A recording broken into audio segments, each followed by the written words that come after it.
नमस्ते बच्चों, हमेशा खुश रहो। बच्चों, आज मैं आपके लिए लेकर आई हूँ आदिकालीन रासो साहित्य के चारण कवि नरपति नाल जी का परिचय।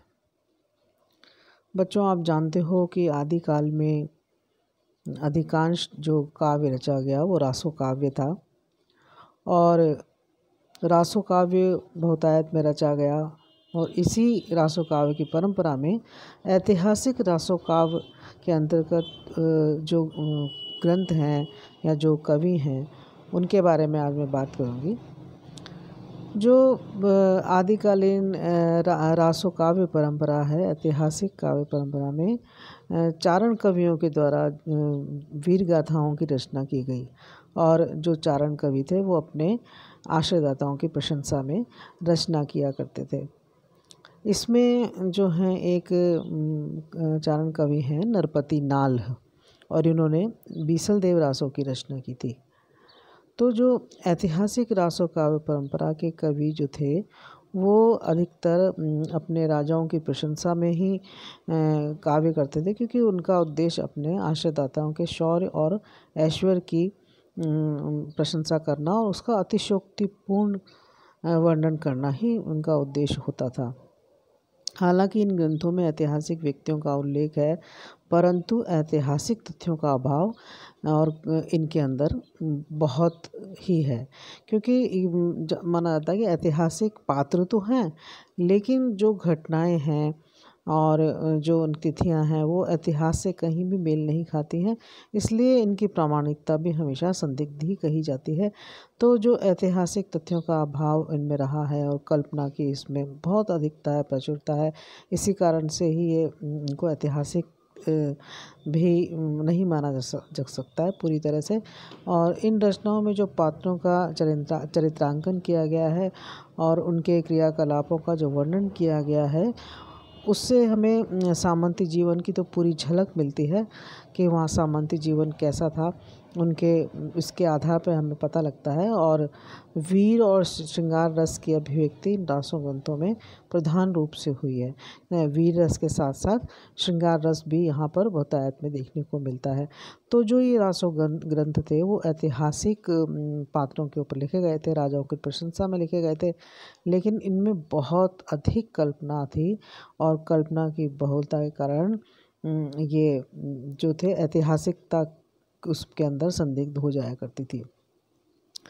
तो जो इनका इनमें जो वर्णन है वो सारा का सारा सामंती जीवन पे है और हमारे को इससे सामंती जीवन की पूरी झलक इसमें दिखाई देती है। साथ में जो रस हैं रासो ग्रंथों में उनमें दो रस प्रधान रूप से हैं, एक तो वीर रस और दूसरा श्रृंगार रस। और कला पक्ष की दृष्टि से देखें तो इस परंपरा के कवियों में अलंकार मोह और विभिन्न छंदों का प्रयोग करने की प्रवृत्ति दिखाई देती है। बहुत ही मोहता कला इन्होंने अलंकारों का बहुत ही इसमें प्रयोग किया है और विभिन्न प्रकार के छंद भी इसमें इनके ग्रंथों में रासो जो कवि थे उनके ग्रंथों में दिखाई देते हैं। पुरानी राजस्थानी और अपभ्रंश मिश्रित ब्रजभाषा यानी कि पिंगल का प्रयोग भी रासो काव्य ग्रंथों में हुआ है। इन जो ग्रंथों की भाषा की बात करें तो हम देखते हैं कि जो पुरानी राजस्थानी और अपभ्रंश मिश्रित ब्रजभाषा है, ब्रजभाषा अर्थात पिंगल है ना, जो पिंगल भाषा और डिंगल भाषा हुआ करती थी, तो ये कहते हैं कि राजस्थानी और अपभ्रंश और मिश्रित ब्रजभाषा का प्रयोग भी रासो काव्य में हुआ है और वीर रस की सहज अभिव्यक्ति और मध्यकालीन सामंती जीवन के यथार्थ चित्रण की दृष्टि से भी रासो काव्य जो है परंपरा की ग्रंथ महत्वपूर्ण कहे जा सकते हैं। ये जो रासो काव्य परंपरा के ग्रंथ हैं वो विभिन्न अपनी विशेषताओं के कारण महत्वपूर्ण माने जाते हैं। अब बात करते हैं हम नरपति नाल जी की, जो कि रासो आदिकालीन आदिकालीन समय के ही आदिकाल के ही एक वो रहे हैं, कवि रहे हैं और इन्होंने बीसल देव रासों की रचना की है। नरपति नाल राजस्थान के प्रसिद्ध कवियों में से एक थे, हम राजस्थान के कवियों की बात करें तो नरपति नाल जो थे वो राजस्थान के प्रसिद्ध कवियों में से एक हैं। जब राजस्थान के प्रसिद्ध कवियों का नाम आता है आदिकाल के, तो उनमें से नरपति नाल का भी नाम बहुत ही सम्मान के साथ लिया जाता है। इन्होंने आदिकाल के सुप्रसिद्ध ग्रंथ बीसल देव रासो की रचना की और इस ग्रंथ का रचनाकाल संवत 1212 विक्रमी माना जाता है। क्या माना जाता है? संवत 1212 विक्रमी माना जाता है। इस ग्रंथ में नाल जी ने स्वयं को कहीं पर तो नाल कहा है और कहीं पर नरपति लिखा है। तो जो है इनके बारे में ये भी एक संदेह रहता है कि इनका नाम क्या था। तो इस ग्रंथ में इन्होंने अपने आप को कहीं तो नाल कहा है और कहीं पर नरपति इन्होंने कहा है। तो ये भी संभव है, ऐसा भी मानते हैं विद्वान कि जी नरपति उनकी हो सकता है कि उपाधि रही हो, क्योंकि उन्होंने नरपति कहा है एक जगह अपने आप को और नाल भी कहा है। तो दोनों तो नाम एक साथ नहीं हो सकते हैं, या तो एक नाम होगा। तो वो ऐसा विद्वान मानते हैं कि हो सकता है कि नरपति उनकी उपाधि रही हो, कि उपाधि देते थे ना कि जो राजा लोग दे दिया करते थे उपाधि। तो हो सकता है कि नरपति उनकी उपाधि हो और नाल उनका नाम हो। तो इस प्रकार से नरपति नाल मान लिया गया है।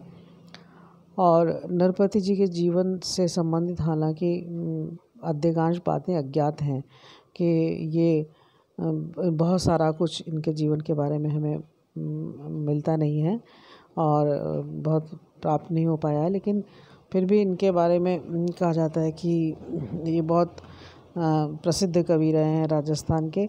और हालांकि इनके जीवन से संबंधित जो अधिकांश बातें हैं वो अज्ञात ही हैं, जैसे कि भाई इनका जन्म कब हुआ, कहाँ हुआ और ये कहाँ के निवासी थे, कहाँ निवास करते थे, क्या करते थे इत्यादि बहुत से जीवन के बारे में जो बातें हैं वो इनकी अज्ञात ही हैं। और इन्होंने जैसा कि आप जानते हैं कि बीसल देव रासो की रचना की और ये 14वीं शती के विक्रमी मानी जाती है। और इसी आधार पर नरपति जी का समय भी इसी के आसपास माना जा सकता है, क्योंकि इनको कहा जाता है कि नरपति जी का समय कब का है। तो इनकी रचना के आधार पर ही इसके आसपास का समय इनका माना जा सकता है। और देखा जाए तो नरपति नाल को डिंगल का प्रसिद्ध कवि भी माना जाता है। तो इस प्रकार बच्चों हमने जाना कि बीसल देव रासो की रचनाकार नरपति नाल थे और आदिकाल के कवि थे, चारण कवि थे। इन्होंने बीसल देव रासो प्रसिद्ध ग्रंथ लिखा और ये रासो ऐतिहासिक रासो काव्य परंपरा के अंतर्गत आते हैं। तो बच्चों आपने जाना कि नरपति नाल आदिकालीन कवि नरपति नाल जी का जीवन परिचय क्या है। अब अगले वीडियो में मैं आपको इनके द्वारा रचित ग्रंथ बीसल देव रासो के बारे में बताऊंगी, उसकी कथा के बारे में बताऊंगी, उसके विशेषताओं के बारे में बताऊंगी। तो मुझे विश्वास है बच्चों कि आपको ये समझ में आया होगा। फिर भी आपकी कोई जिज्ञासा है, कोई प्रश्न है, तो आप मुझे कमेंट बॉक्स में कमेंट कर सकते हैं। मैं आपका उसका उत्तर दूंगी और आपकी समस्या का समाधान करूंगी। ये सेशन हमारे ज्योति विद्यापीठ के डिजिटल वर्जन 2.0 से हो रहा है और शेष अगले वीडियो में आपको बताऊंगी। नमस्कार।